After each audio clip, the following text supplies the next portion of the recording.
παρουσιάσω πάρα πολύ γρήγορα το σχέδιο βιώσιμης ανάπτυξης της Κρήτης.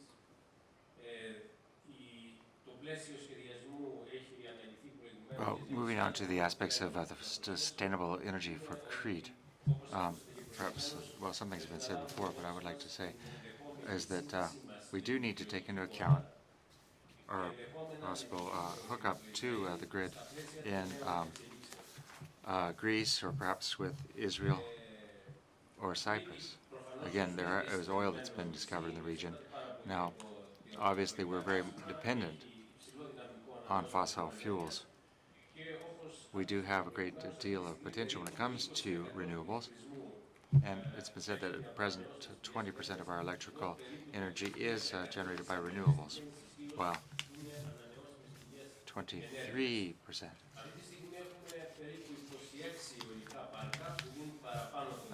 of consumption, in fact, is renewables, 23%. Those are your figures right there. 26 wind parks, and you've got the production of in milliwatts 179. 6% of the energy is coming from biomass in the final energy consumption, and we've got lots of solar panels used in hotels and in homes. Now, in much the same way, over the last 2 years, we've developed greatly the solar panels on roofs, also on the ground. We've got 60 megawatts of production there, and or 64 megawatts. And we're also working forward with passive solar systems and other ways of using solar energy. Now we're continuing our investments in solar energy. We've invested considerable amounts of money. This is just very quickly just to give you an overview. Here you can see the geographical allocation of wind parks, where you can see where those are situated on the island. And here you've got to where the solar parks are situated.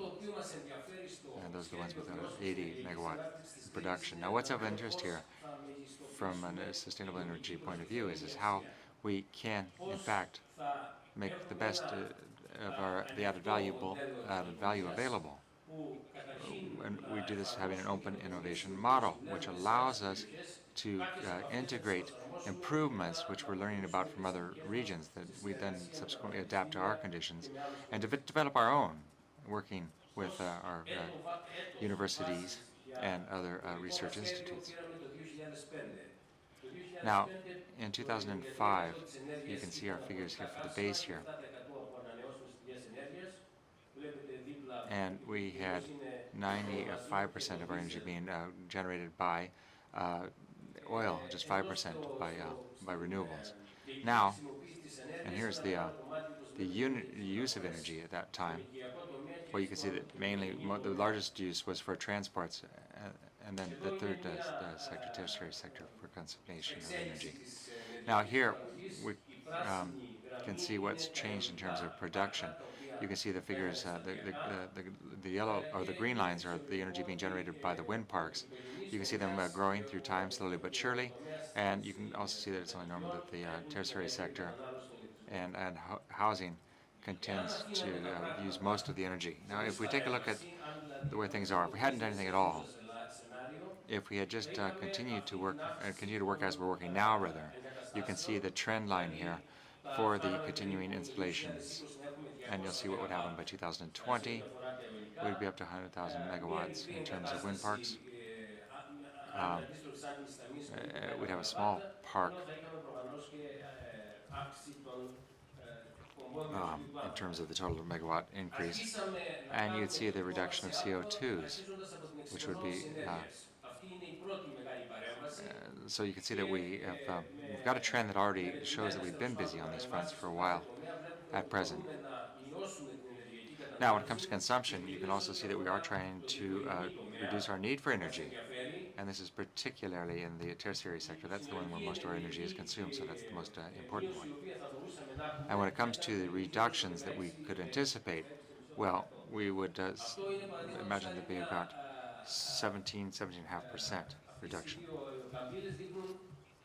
Now, these curves show what the different energy savings would have in terms of the use by the tertiary or tourism sector. That is one of the most important ones. When we say tertiary, we mean tourism. That's where most of the income comes into Crete. Now, if we do everything we can in trying to save energy, and if we look at the different ways that we can reduce demand, then we can cause a reduction. Another thing too is that we would like to start using more natural gas. Now, this is a scenario that we've imagined in our programs, and if we include natural gas, then we think by 2020 we could be independent, even if we don't hook into the national system on the mainland. Now, these are the three different scenarios that we've taken a look at. The first one would be in red. That would be the one where we have an idea as to what the different contribution could be from the different energy sources.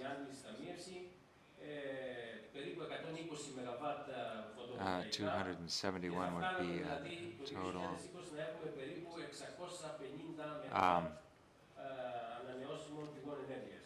Basically, you can see the total amounts, basically, depending on how much you can actually develop the different areas of energy. Now, this is more of the same, but in greater detail, starting from 2010 through 2020. These are our projections. Now, here we've got the graphics for the ICAP. That's the increase of the use of the different technologies in our energy mix, starting from 2005 through 2020. And with the wind energy, you can see that there's a very important contribution. The same for solar energy. They're growing continuously. And then there's a number of other types of installations that and plants that are useful as well. Other types of solar energy. And then we had 38 megawatts for that energy source in our trends or forecast. So here's the overall picture. This is what would have happened if we didn't do anything, and the other is if we do everything that we can. And you can see that the amount that we'll have in terms of reduction of CO2 would be a 25% reduction compared to 2005.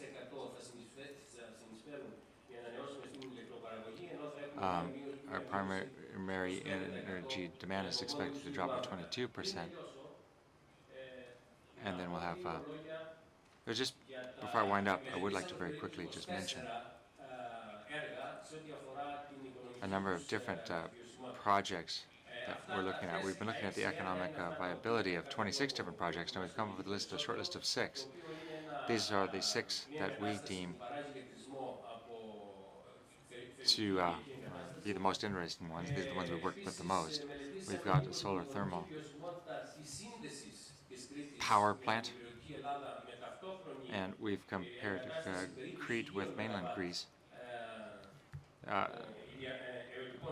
We've got a fairly large scheme there, moving up forward 1,000 megawatts. Also a large wind energy development park, which will be connected to the mainland.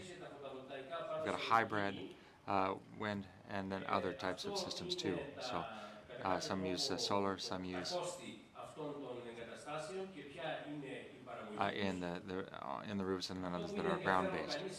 We've also taken a look at the cost factors, cost-benefit analysis. How can we actually pay for this through time? Is it viable? Will it pay its way? What are the returns? Well, we've got solar cells, of course, that are a bit different. They're fairly sustainable.